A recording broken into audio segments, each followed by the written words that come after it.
just have a question, and regarding that First Amendment, which a gentleman spoke about in the other one.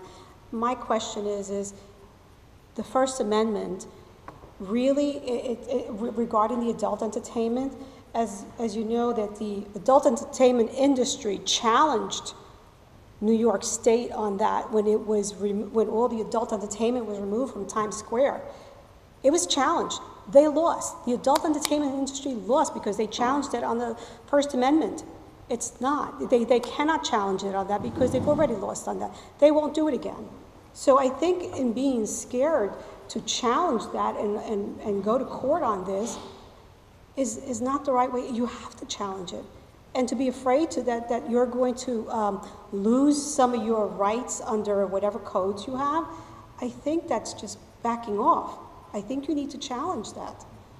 It's already, it's already in the courts in New York, so you could use that here in Florida. Just make a comment. I mean, as far as, the First Amendment issue, I think you probably have to give an opinion in terms of, a legal opinion in terms of whether it is challenging or not, because it wouldn't make sense to put the resources to challenge something that wouldn't work. It seems to me at this point, we're really talking about a political process that we need to propose to, we need to go to the public hearing, make sure our voices are heard regarding the code amendment, regarding the restaurant. That may work, it may not work, but I think you gentlemen are somewhat hamstrung. You have to follow what the code says, you have to follow what building ordinance are, that's the issue.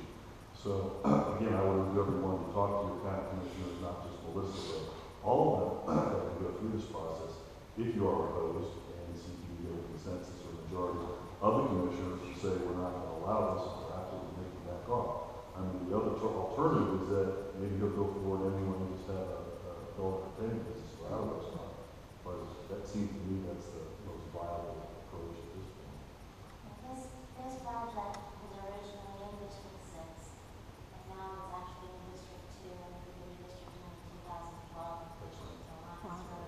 So Sunshine Coast, I can't discuss much. We can call it Burden, Commissioner Burden's office is right now. So we can contact her.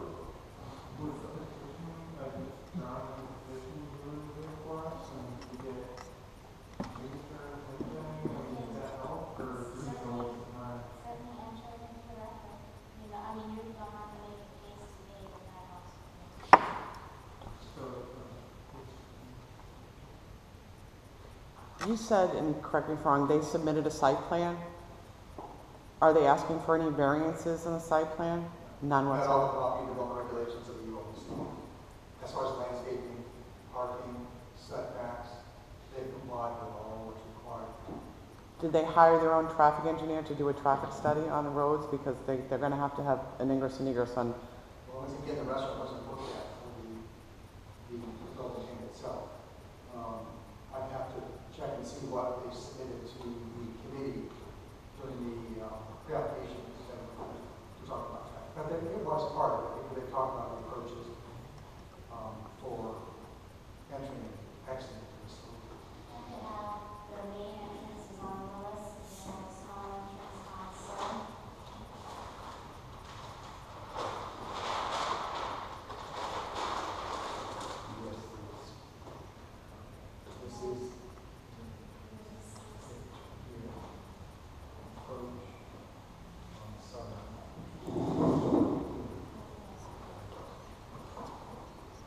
And the other one is off the walls.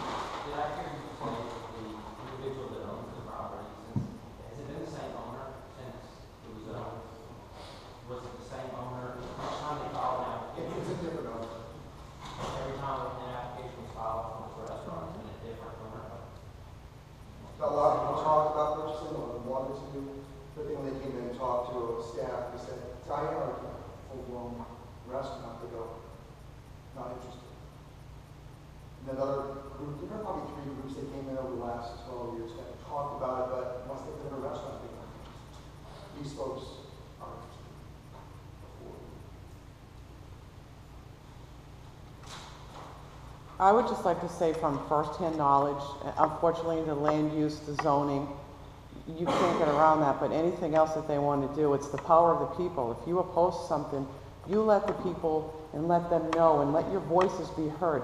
That does make a difference. If you don't, they think that everything is okay and they will go on with what they're doing. But if they know that there's opposition, it'll set them back and they'll listen. And that's what everybody needs to do, stick together and go to the meetings Petition. and get up and talk and let your voice be heard, because it does matter. That's why I'm here. I only learned about this about 36 hours before Dawn kind of the emails. I was just trying to get some of the backup information to get to you. I would like to thank you for putting this together and then you go and come here today. Thank you. Yeah. Yeah, appreciate it very much. Thank you.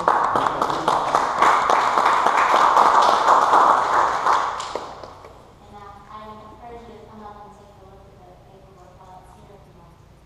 It's a lot easier to see in person than it is on the internet. We have some files on PDF that we can email, so if you put your email address down on the sign-in sheet, we can email anything to you if you're interested. No, they're just clearing the We'll law. just clear it right now. So I'll send you the code amendment, so you'll have it as well. So if you're talking about doing a petition, it should be specific to that code amendment. Of why the board should adopt it, or why it should be amended, or looked at further. So your petition should be directed specifically on the merits of the code amendment, not any of the special permit or not processes. The board will have to cut them off, and they'll say, you have to speak to the matters before the board, which is the code. Something Southern restaurant. The DBA, Southern Restaurants. He's got a bunch of restaurants. Yeah.